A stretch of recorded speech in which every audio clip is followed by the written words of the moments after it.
All Renegades of Puck to the trenches. It's time for Renegades of Puck TV. Welcome to the bunker. Welcome to the essence of no half-stepping. I'm your host and captain, Crazy Charlie Saunier, and I would love it if you would go to renegadesofpuck.com. Once you go to renegadesofpuck.com, you can learn everything you need to know about the show, and once you click on that merchandise link, you can get access to our classic logo t-shirt, of course, our Pride logo t-shirts, and all of the classic gimmicks you've come to know and love from the Renegades of Puck. Socks, throw pillows, bed sets, wall art, all of it still there in our merchandise store. We've sold out so that you can buy in. Social media, it is critically important to this operation that you help us out, and it costs you absolutely nothing. It only takes a couple of seconds. Give us a subscription on YouTube. Now, we are over 120 subscriptions, and that is great. Please also turn on those notifications. Once our episodes are up on YouTube, you can go ahead and pass those links around, and you can do that on Facebook. If that's not your preferred platform for social media, you can also spread those links all around on Twitter. You can also find the Renegades of Puck on Instagram, and you can let people know all over Instagram what's going on in the trenches with the Renegades of Puck. We also offer a full audio-only podcast version, and that takes place over on SoundCloud. So again, another way you can consume the essence of no half-stepping. And did I say consume the essence of no half-stepping? Well, you should be doing that on our behind-the-scenes live stream. That takes place on Twitch. If there is a second take, if there are any F-bombs, or if there are anything else going on behind the scenes here in the bunker, you get a chance to see it on our behind-the-scenes stream right there, live on Twitch. You also get access to the information long before anybody else does, because that is the original live version of the recording of Renegades of Puck TV. You can become a partner of the Renegades of Puck by going to Venmo. Just search Renegades of Puck or scan the QR code that's on your screen right now. We would appreciate if you would become a partner of the Renegades of Puck after the home base freakout. Frankly, we are depleted as far as funds to continue the operation. So anything you can do to help the Renegades of Puck going out moving forward, even the smallest donation goes on to help. As you can see, we've made incredible improvements to the bunker since the beginning of the operation just a few months ago. So thank you, stick taps, love, and respect to each and every one of you out there for donating to the Renegades of Puck. Now, I know you come here for the no half-step in hockey coverage, so let's get right into it.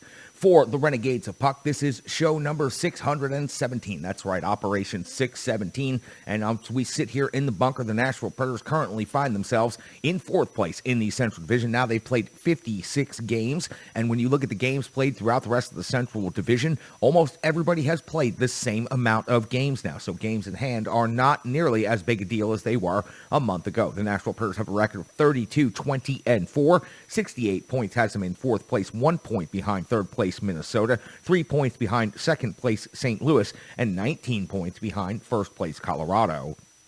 They are sitting 1 point ahead of the Dallas Stars. They are sitting 8 points ahead of the Winnipeg Jets, 18 points ahead of the Chicago Blackhawks, and 30 points ahead of the Arizona Coyotes. For the Nashville Predators, their next game will take place on home ice, where they have a record of 16-10-0. They will face off against the Anaheim Ducks. Once the Nashville Predators wrap up that game versus the Anaheim Ducks, they will face off against the St. Louis Blues on home ice on Saturday afternoon, and then they will immediately turn around and go Sunday to Minnesota to face off against the Wild. So the Nashville Predators will be facing off against the second and third place teams in the Central Division coming up in a back-to-back scenario this weekend after this game against the Anaheim Ducks. Now, just because the Anaheim Ducks are sitting fifth in the Pacific with only 63 points, a record of 27-23-9, doesn't mean you can take them lightly. On the road, they have a record of 11-12-5, so you should not overlook the Anaheim Ducks. The Nashville Predators have already played the Anaheim Ducks once this year.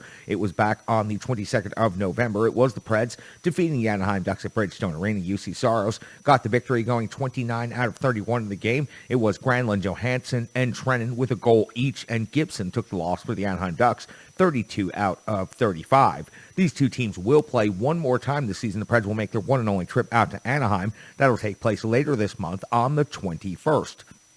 Once the Nashville Predators wrap up these games over the weekend, on the 15th, they will take on the Pittsburgh Penguins on home ice. On the 17th, they'll be in Philadelphia to take on the Flyers in a one-game road trip, and then back home on home ice to take on the Toronto Maple Leafs on the 19th of March. We are getting to the final quarter of the schedule for the NHL and for the Nashville Predators, so things are starting to get very tight out there. We'll have to continue tracking it right here on Renegades of Puck TV all the way through the end of the season and into the playoffs. Now, taking a look at the Nashville Predators' next opponent, the Anaheim Ducks. I mentioned their overall record, but taking a look at their most recent action on the 27th of February, it was a 4-0 loss versus the New York Islanders. They followed that up on March the 1st with a 4-3 win versus the Boston Bruins, a 5-4 loss versus the Vegas Golden Knights. On the 6th of March, a 3-2 overtime win versus San Jose. On the 8th of March, an 8-3 loss at the Chicago Blackhawks. Gibson got the start and gave up 5 goals, going 8 out of 13 before getting pulled in that game. So you know he's going to be ready to get that next start against the Nashville Predators. Taking a look inside the matchup and the numbers between these two teams, the Nashville Predators goals for a 3.11 is 14th best in the NHL, while the Anaheim Ducks at 2.90 is down at 21st in the NHL. Goals against sees the Nashville Predators at 8th best overall in the NHL at 2.75, while the Anaheim Ducks are 19th in the NHL at 3.10. Shots for 29.3. The Nashville Predators have been low in this metric all season long, and they continue to be so. 26th in the NHL. The Ducks are 22nd in the NHL. Shots against the Preds are 16th, while the Ducks are 26th. Now, I found these power play and penalty kill special teams numbers to be particularly interesting in this matchup, as the Preds bring in the 8th best power play in the NHL. They've scored 41 times on 172 opportunities, or 23.8%. They have the 8th best power play in the league, while the Anaheim Ducks have the 6th best power play in the league, converting 42 times on 168 opportunities. Also, the Anaheim Ducks have the 7th best penalty kill in the league, only giving up 28 power play goals against for the entire season, while the Nashville Predators penalty kill is ranked 17th. They have given up 39 power play goals against on the season, so the Anaheim Ducks are favored in the special teams matchup. The injury report for the Nashville Predators, Borowiecki still listed as day-to-day. The Nashville Predators need to get him back in the lineup as soon as possible, as he has absolutely been a difference maker for this Nashville Predators team. It's good to see Cousins back in the lineup in this game we're about to recap here coming up shortly. When you take a look at the high-skilled individuals on both of these teams, well, the Nashville Predators, Roman Josi has led the team in scoring for most of the season. He continues to do so, and he has added to that yet again. The first Nashville Predators of the season to reach 60 points, now 15 goals and 45 assists. All individual records are within reach for Roman Josi and the Nashville Predators this season. Matt Duchene with 27 goals and 24 assists for 51 points. Philip Forsberg with 27 goals and 19 assists for 46 points. Mikhail Granlund has 9 goals and 33 assists for 42 points. And Ryan Johansen's at 14 goals and 26 assists for 40 points. In net, UC Saros has 27, 17, and 3 and 9, 24 save percentage, and a 2.41 goals against average. Taking a look at the Ducks' individual statistics, Terry leads the team in scoring at 28 goals and 21 assists for 49 points. Zegras is at 16 and 27 for 43. Fowler at 6 and 26 out there on the blue line for 32. Getzlaf always plays good against the Nashville Predators. 3 goals, 28 assists on the season, 31 points. Milano at 12 and 18 for 30 points on the year.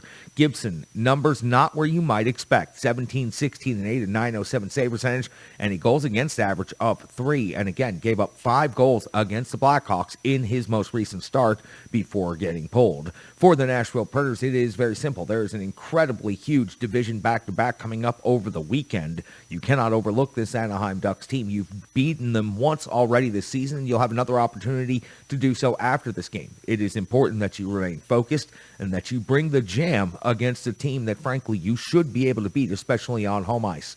Tonight's game, incredibly inspiring against the Dallas Stars, should hopefully lead to some more momentum against the Anaheim Ducks, and then into the huge back-to-back over the weekend. It's now time for the Rebirth Sports full game recap. Rebirth Sports, you can find them at rebirthsports.com. Of course, you can find them on social media. Facebook, Twitter, and Instagram. Not only the jersey you see me wearing here in the bunker, and of course this is the Renegades of Puck home jersey, and you've seen the away jersey plenty, but you've seen me wearing Rebirth Sports jerseys in league play for the Mighty Drunks. You've seen me wearing Rebirth Sports jerseys in tournament play for the Wish Cup and several other charity events, the U.S. Pond Hockey Championships on Lake Nokomis in Minnesota, and anywhere hockey is being played. Rebirth Sports has the best threads out there on the rink. They're not just jersey makers, they are hockey tailors. They can outfit your entire operation, and they're more than that. They're incredible people, they're incredible partners, and we're so incredibly lucky to have them here in the trenches with the Renegades of Puck. Give them some Sick Taps love and respect for all they do to support not just the Renegades of Puck, but what they do to support the entirety of the hockey community. They're incredibly good people. Now, let's go back and take a look at that Rebirth Sports full game recap.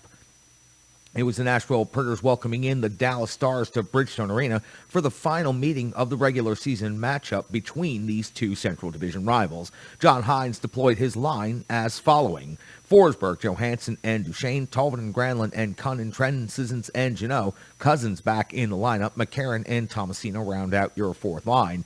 Yossi and Fabro, Ekholm and Carrier, Harper and Benning. UC Saros gets the start in net. We are 51 seconds into the first period, and Carrier hits the post after the puck hits traffic and takes a lucky bounce, but then off the inside of the post and out. Tolvanen with the flyby screen, doing a great job of taking the eyes away from Ottinger. Speaking of Ottinger, 151 in the first period, he's coming up with his first big save of the game, and that's on Duchesne's jam attempt. Duchesne just took the puck and drove straight to the net. Good job by Matt Duchesne on this play right here. At 5:51 of the first period, Ottinger comes with the save on Granlund's drag attempt in the slot. Some slick hands and stick movement right here by Mikhail Granlund, but he cannot beat Ottinger. 9:22. Saros comes out with the kick save out and on Hintz, giving the Nashville Predators a huge save right here. 12:53 of the first period, Dallas creates a huge turnover directly to Mikhail Granlund's stick, who then passes the puck to Cunnin, but he is unable to beat the defenseman going down to block the shot. Lindell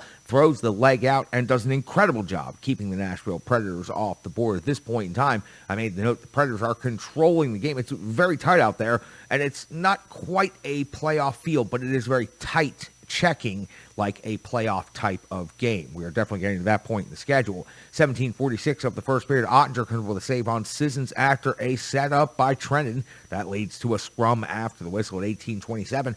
Cunnin's off to the box, 2 minutes for cross-checking. It was a great battle with Rupe Hintz from one side of the crease to the other side of the crease, and then suddenly Hintz falls down and a penalty is called. Did not feel that the penalty was warranted. Felt that Hintz might have taken a little bit of a dive, but it really doesn't make a difference what I think on this one, because Cunnin ends up in the box for 2 full minutes. UC Saros would have to come up with a save on Ben before the end of the first period, and we do hit the intermission. The Nashville Predators are out shooting the Dallas Stars at the end of the first period, 10-5. We do see a carryover briefly of that power play into the second period, but Dallas is unable to do anything with that time remaining. 3:59 into the second period, UC Saros comes with a save on Ben. 4:20 of the second period, Fox goes off to the box, 2 minutes for hooking. A strong penalty kill by the Dallas Stars. Also some sloppy play by the Nashville Predators. 8:33 of the second period, Klingberg's off to the box, 2 minutes for tripping on Trenton in the neutral zone.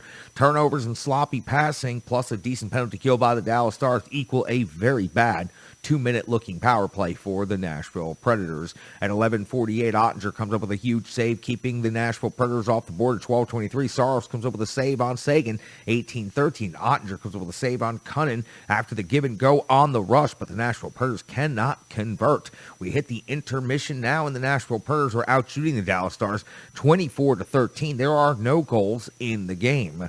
32 seconds into the third period, though, that would change as the Dallas Stars get on the board. Klingberg's second goal of the season, a medium-range shot from out there near the high part of the circle, hits Tolvanen on the way in and beats UC Saros. The Dallas Stars have a 1-0 lead at Bridgestone Arena. 4:15 of the third period, Matt Duchesne's deflection hits the post, and the Nashville Predators hit iron yet again in this game. At the 10-minute mark of the third period, there are 4 combined shots between the two teams. All the plays between the two circles, and we are definitely seeing it very tight out there in the neutral zone. At 12:44 of the third period, Ben is off the box, 2 minutes for boarding, and this hit was ugly on Forsberg. Ekholm responds immediately, jumping in to defend his teammate, but unfortunately that negates the Nashville Predators power play. As that comes off to the box 2 minutes for roughing, we would see a 2-minute penalty on Ben for boarding and a 4-on-4 scenario. At this point in time, Ottinger comes up with a save on Josi, and then UC Saros comes up with a huge save, and then Ryan Johansen ties the game up with his 14th goal of the season.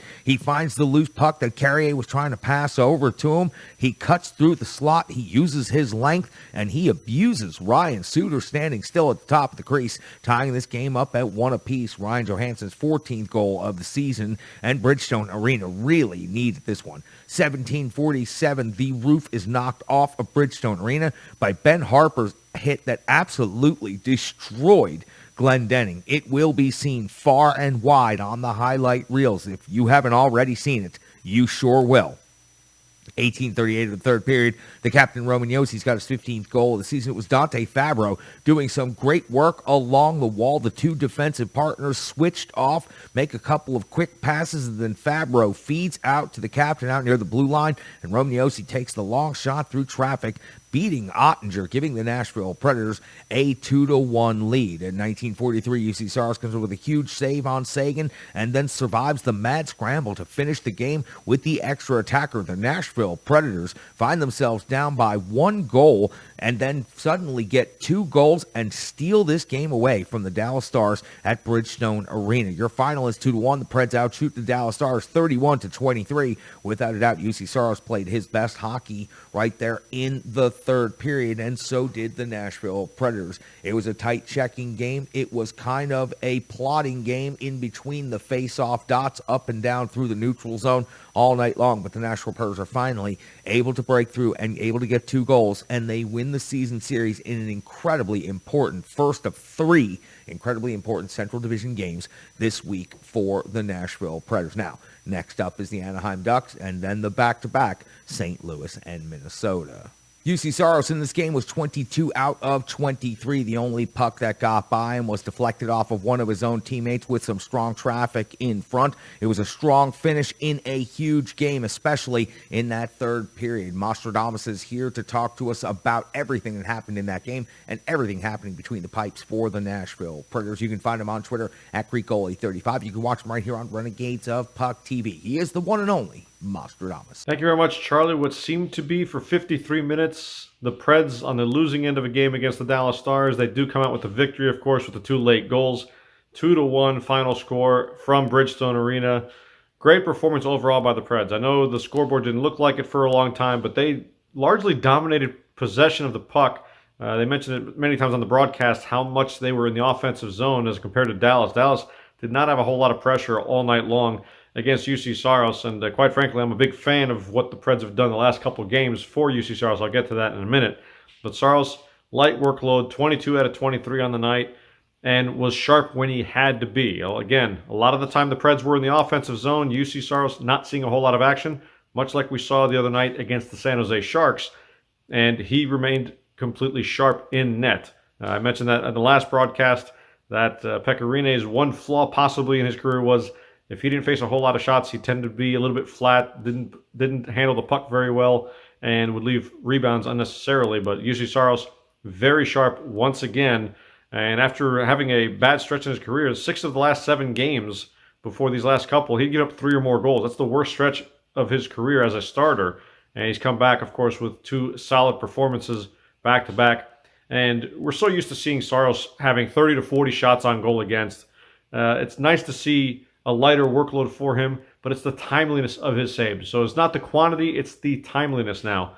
The Michael Raffle attempt, what more can you say about that? He makes a save on a breakaway, beautiful left pad save, dug his right skate in there, and goes side to side, takes care of Raffle on that shot. 16 seconds later, the Preds come right back and score a goal 4-on-4 to tie the game up, changes the complete complexion of the game at that point. And I'm kind of glad the Preds went 4-on-4 instead of a power play, as the Preds completely over on the power play against the Dallas Stars in their 4-game series this season. 4-on-4, more ice out there for them to get some generating some scoring chances. And, of course, they did capitalize on that attempt on Ottinger, who was otherwise fantastic. Certainly can't put this one on him. If you're a Dallas fan, he's proven without a shadow of a doubt that he deserves to be the starter in net for those Dallas Stars.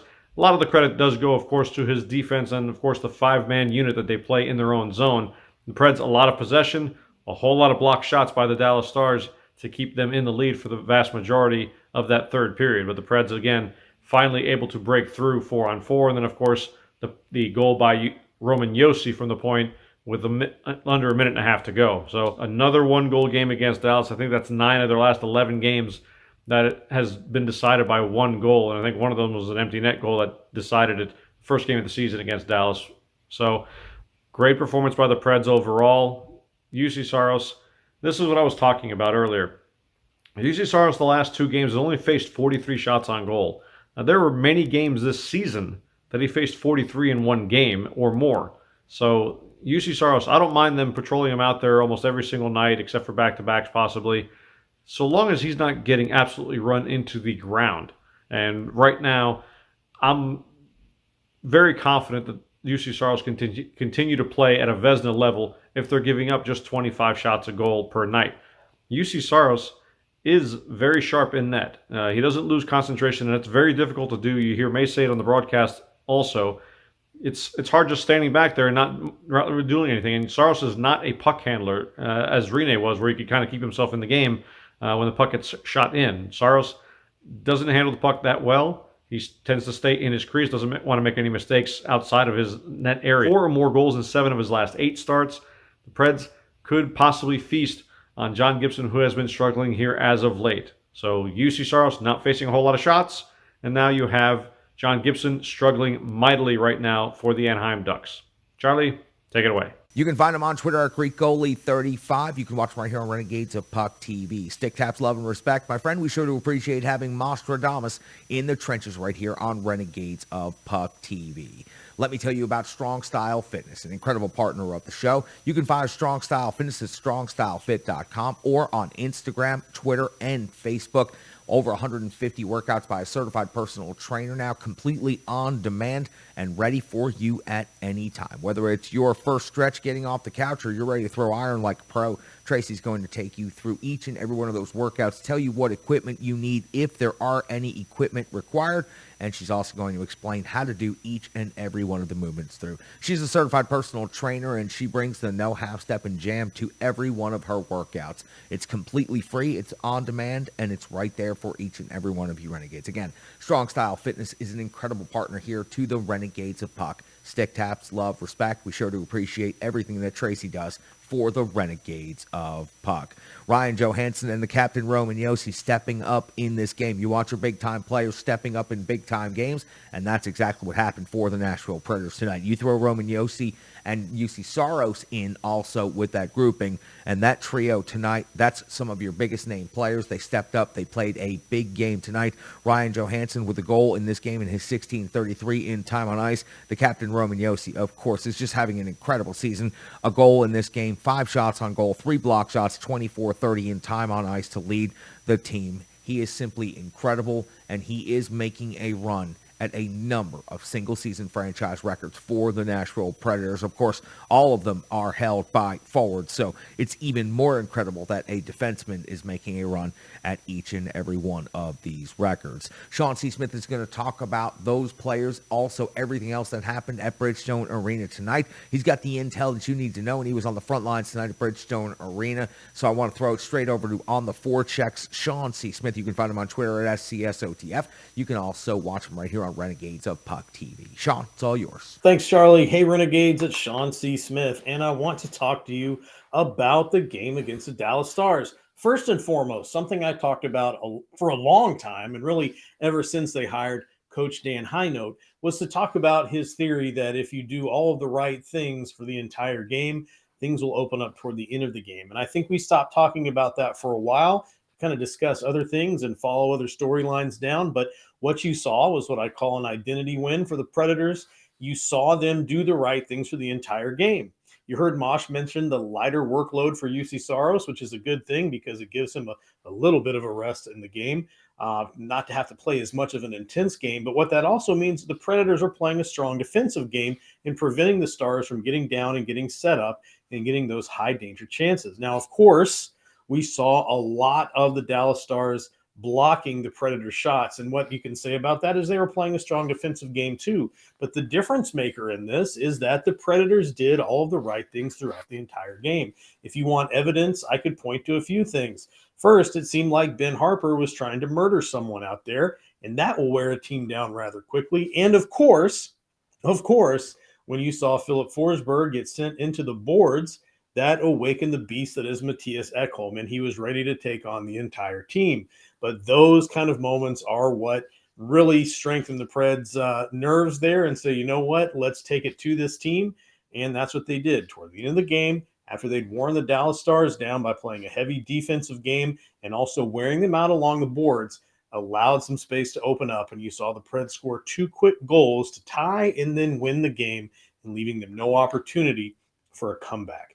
Big identity win for the Preds, 2 big points, and especially keeping points away from Dallas, exactly what they needed right now.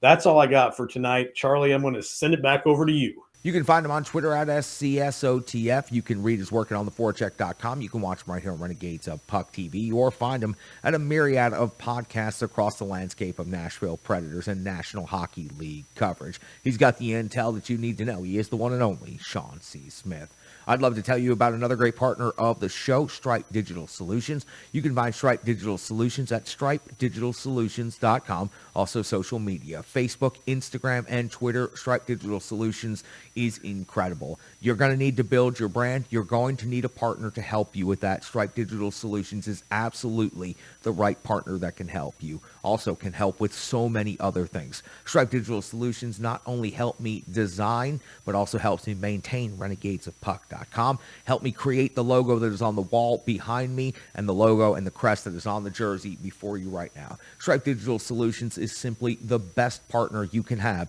if you have a small business and you have an operation that you are looking to elevate and you are looking to grow. You cannot do it alone. Trust me. You need a good partner, and you need great help. And that's where Stripe Digital Solutions comes in. Stick taps, love, and respect Stripe Digital Solutions. We sure do appreciate everything that you have done to help the Renegades of Puck.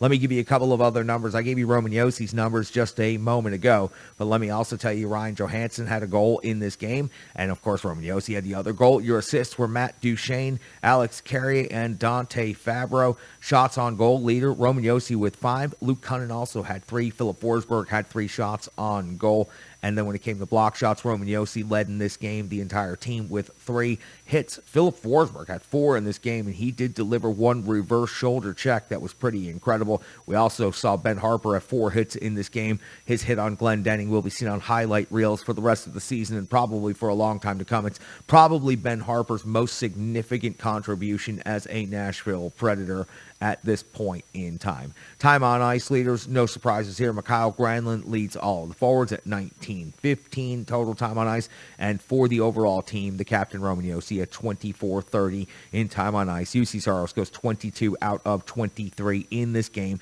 and picks up his 27th victory of the season. I've given you the official box score, but I haven't given you the insight into the analytics. There's only one person that can do that here in the trenches for the Renegades of Puck, and he is, of course, Brian Baston. He's got the charts that you need to see, and you can find those at ontheforecheck.com. You can also find him on Twitter at Brian Baston, or watch him right here on Renegades of Puck TV. He runs the Renegade Analytics desk, and he's about to school you on some digital numbers. It's good to be back, Renegades. I'm back on the healthy list, so you know that means you're going to get some numbers from the Renegade Analytics desk. And boy, do I have an interesting one for you. But first, let's talk about how important tonight was. Tonight's 2-1 regulation win over Central Division foes and fellow Western Conference wildcard Dallas Stars was important for a lot of reasons. Obviously, the Predators surprised a lot of people to start this season, sitting higher in the standings at the All-Star break than most expected. However, since the break, as we all know, Nashville hasn't fared quite as well. Tonight's win was an important step, though, for the 2021-22 Nashville Predators. They have to close out strong this season to secure another playoff spot, and that starts by closing out games. And who are the guys scoring in those high-pressure situations? Who stays steady each period, and who drops off a cliff as the game rolls on? These are the questions we're going to talk about in tonight's One Big Stat. Before we get to that, though, let's take a look at some of the guys excelling throughout. Of course, Philip Forsberg is the steady rock of the team, the only player with at least 10 goals in each of his first 3 periods, including 10 in the first. Matt Duchene is no slouch either, even though his first periods are relatively quiet, just scoring 6 all year. In the first period, but in the second and third period, he leads the team with 9 goals in each period, not to mention his team leading 3 overtime game winners. But who else closes out these games strong? Well, of course, Duchene's 9 goals and Forsberg's 7 in the third period show that they can be counted on late in games as the superstars of the team. But who are the other 2 leading goal scorers in the third? Well, that's just rookies Tanner Jeannot with 8 and Yakov Trenin with 7. Now, let's get to this stat I got just for you, Renegades. Ryan Johansen, who scored the equalizer in the third period, has the most goals in a single period among all Predators this season. His 10 goals in the first period all season are tied with Philip Forsberg. But what's even more interesting, Johansen just has 2 goals all year in the second period, and tonight scored just his second third period goal as well. And maybe the line change actually helped. Early on tonight, I said I wasn't sure why Johansen was put on a line with Matt Duchene and Philip Forsberg, but maybe this was a sign of things to come. His former line mates, Eli Tolvanen and Luke Kunin, have just 3 goals combined in the third period as well.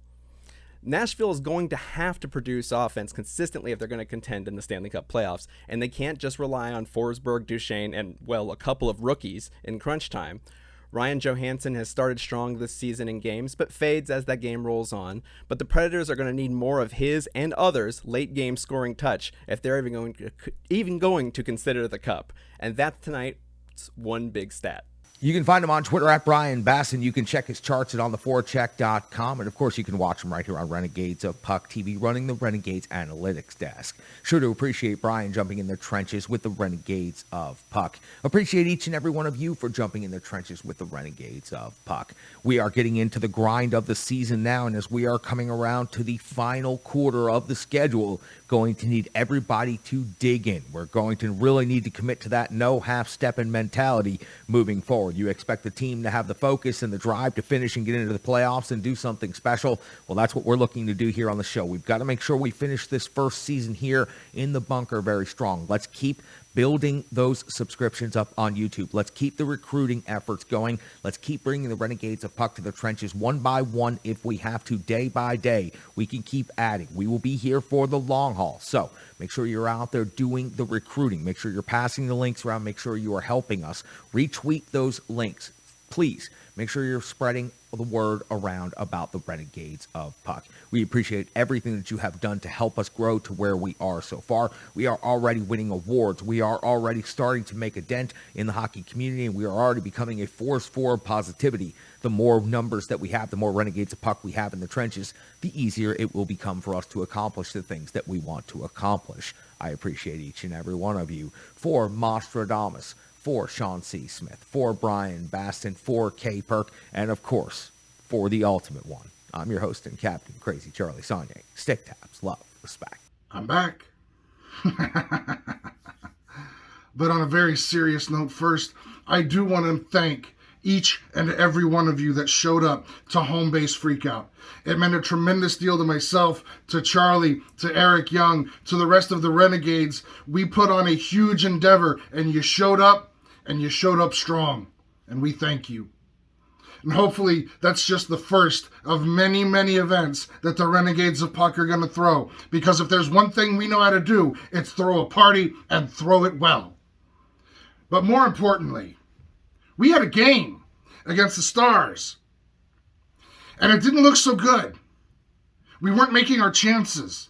We weren't controlling. We weren't dictating our game. But you know what this team does? This team finds a way. Every time.